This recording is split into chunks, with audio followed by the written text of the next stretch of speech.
So, Samie, tell us a little bit about where you're from, where you grew up, and how you got to be at the spot you're at now, training over at Drive.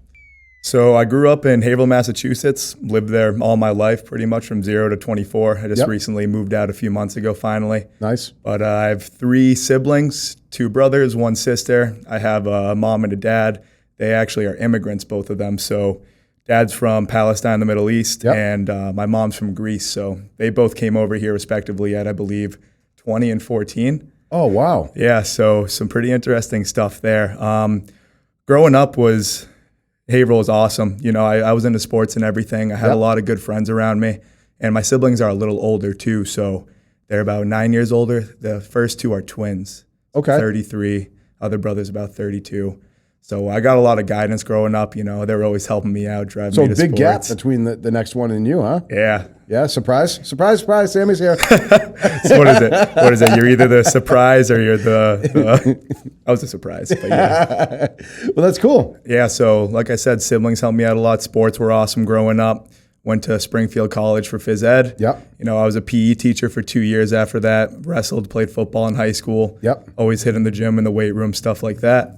And then a few months ago, I actually left the teaching job to work full-time at Drive Custom Fit. Yep. So we're still kind of making our way there, building some clientele, and just kind of learning the business, honestly. Yeah. Much different than teaching. I bet. Where were you teaching? Where'd you say? Winchester Middle School, McCall Middle School. So you did that 2 years? Yep. All right. Let's take it back a little bit. So growing up, football and wrestling, was that your main focus?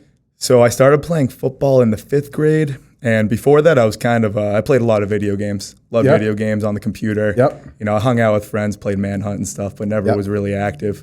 So really? Yeah. Started playing football one weekend. It was tough, man. I couldn't run around the field one time. Yeah. But my mom paid $100 for the session, so she wouldn't let me quit. Were you a big kid? Yeah, I was tubby, yeah. Yeah.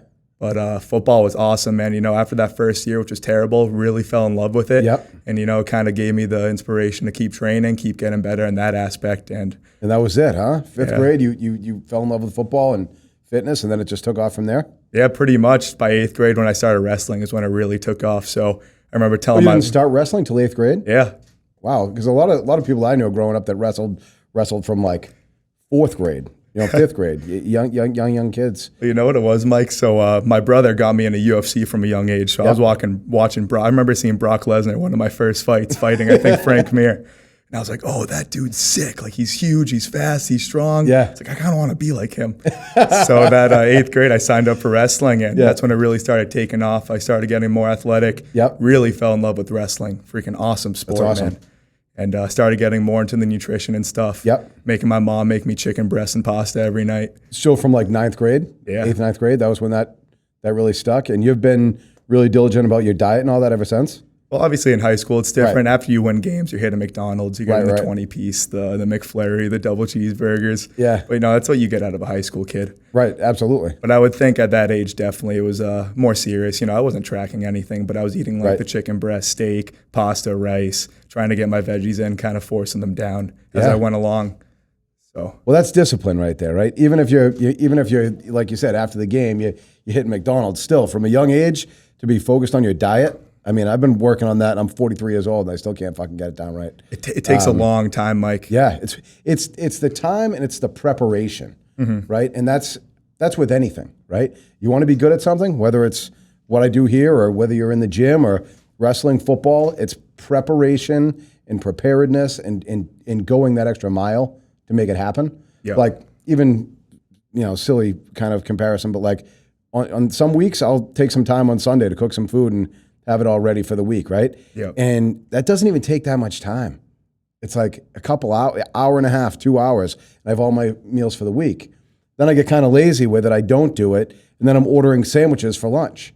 You know what I mean? It's like you just need to take that extra time to do those things if you want to be great. And it sounds like you've been doing that from a young age, which is awesome. Yeah, make it a priority. Yeah, you don't hear that too often. Definitely have been dialing in with it more in the past year or so. Yep. I got a coach for my nutrition in the past year. Yep. And then also a coach for the training too, and they have helped me leaps and bounds, man. Really? It's like I always kind of was trying to eat healthy, and there's a lot of misinformation out there, especially when it comes to bodybuilding and growing muscle and losing fat. There's just so much information out there, and some of it works for some people and some of it doesn't work.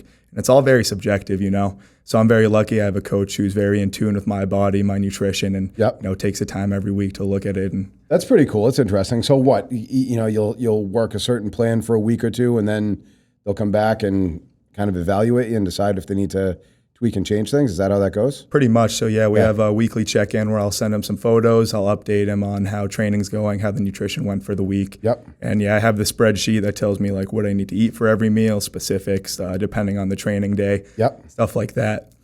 But it's definitely, it's not for, like you said, you need to really kind of be into it. Like there's different levels to it, but that's how my mind works. And I really like doing it.